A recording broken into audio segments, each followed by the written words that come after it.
Months ago, I talked during GodCast about what I wanted to be known for, and I think I repeated that last week that I wanted to be known for my kindness. But I thought I could tell you a few more things about me. What I am 5 feet 2 inches, not very tall, and that I have blue eyes, and I went to college and then seminary. Um, I have one brother, and let's see what else. I love to laugh. I really like to laugh. I like to have fun, and I just love being silly. I think being silly is such a gift to the world when the world gets so serious and sad, and not silly to make fun of anybody, but that there's a lot of silly things in the world. Like when my dog does something silly, or somebody says something silly, I just really enjoy that. And I bet there's things that you would say about yourself. For example, you might say, I am really good in math, or that you're a good reader or a good student, or that you are funny and that people like to be around you, or people might say that, or to be true about yourself, that you're kind, and that you are a hard worker, or maybe you know that you like to procrastinate and put things off, just things that you know about yourself. Well, over the course of the 2,000 years of the church, uh, we have gotten kind of a list together of the things that we say God is, and one of them is omnipotent, which means that God is all powerful. And another word is omniscient, which means that God knows everything, and that God is all seeing, that God can see into our hearts and know what we're thinking and feeling, and that God is strong, and God is patient and forgiving, all those things. But the clearest thing that the Bible says about God is that God is love.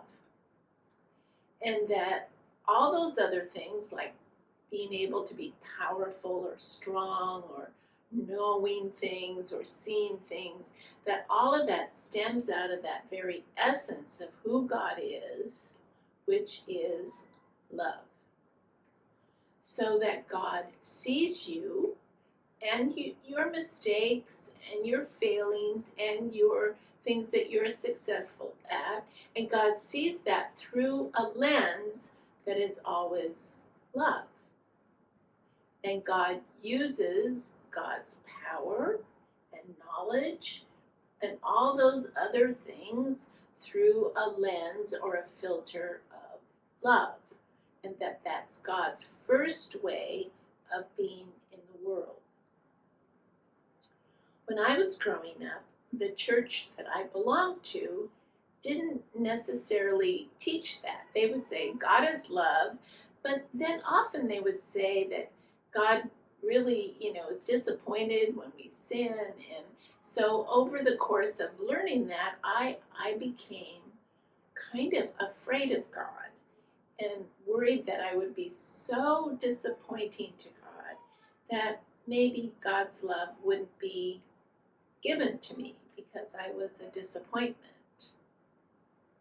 Well, as time passed, it's like I discovered in the Bible, as did Martin Luther, that God's love is not changed by anything that I do or don't do.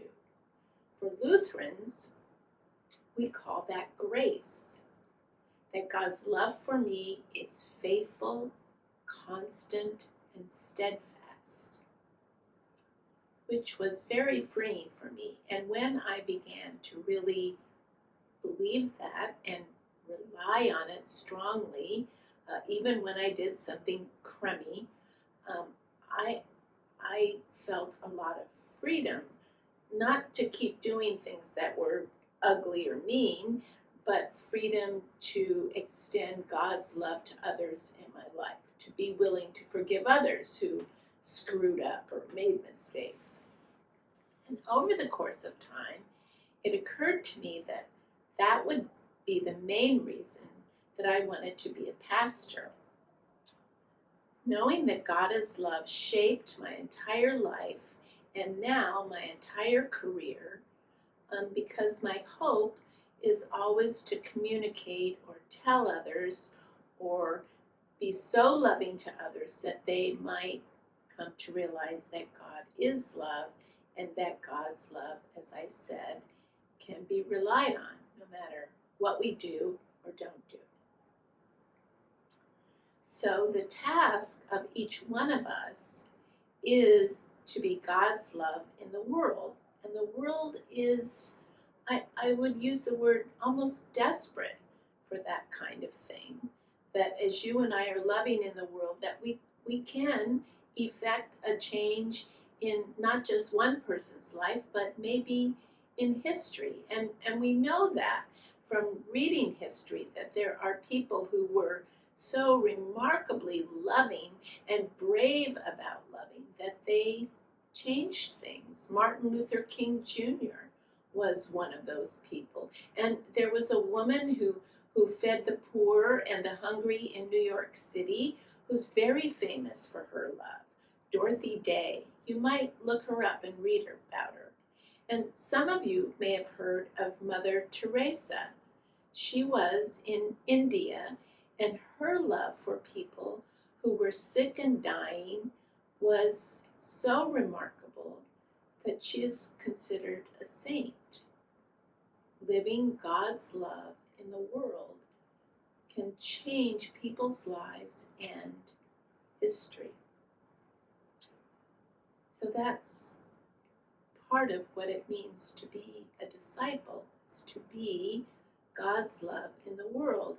And that is true even when you and I don't feel like it, or we're grumpy, or we're distracted or too busy, that somehow we are to express God's love in the world. Well, like you, I find that sometimes difficult, which leads us to what is happening or starting next week. Next week, the Lutheran Church begins the season of what is called Lent. And Lent is kind of like spring cleaning. Do you ever do that at your house, where everything gets a good scrubbing and carpets are shampooed and all the blankets and pillows are washed and everything gets aired out just to make things fresh? Well, Lent is a little bit like that in a way. And Lent begins with confession. And confession is when we admit or tell God all the mistakes that we've done. And the hope of that confession, the intent of that confession, is to set us free. Now you might wonder how that works, how we tell God that we've made mistakes, or we're even very specific, the exact things that we've done that were unkind or maybe even cruel, that when we do that, that may not feel like freedom or being relieved.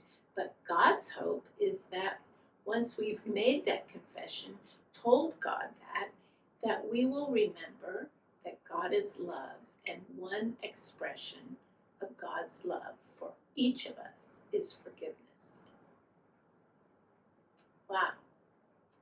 I don't know what it's like for you, but I've got to tell you that some of the most wonderful moments in my life is when I've been brave enough to tell somebody how I know that I've hurt them or been unkind, even if they didn't know it, like if I'd been sneaky about it.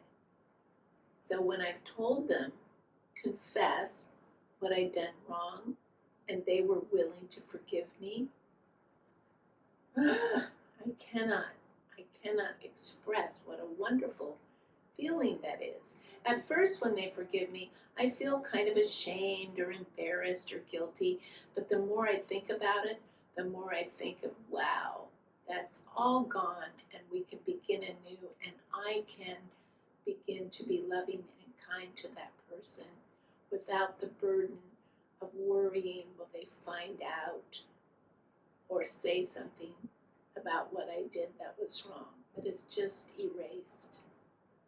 The same thing is true about Lent, that the eventual goal of Lent is that you and I will recognize that since we've been forgiven, we have been set free to love one another, to love ourselves, and to love God.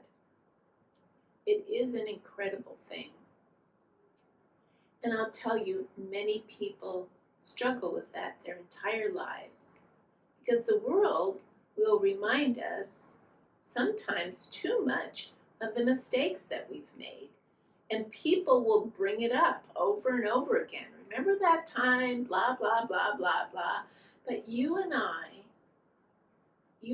can rely on the fact, the absolute fact that God is love and God forgives, and we have been set free to live differently without shame and guilt.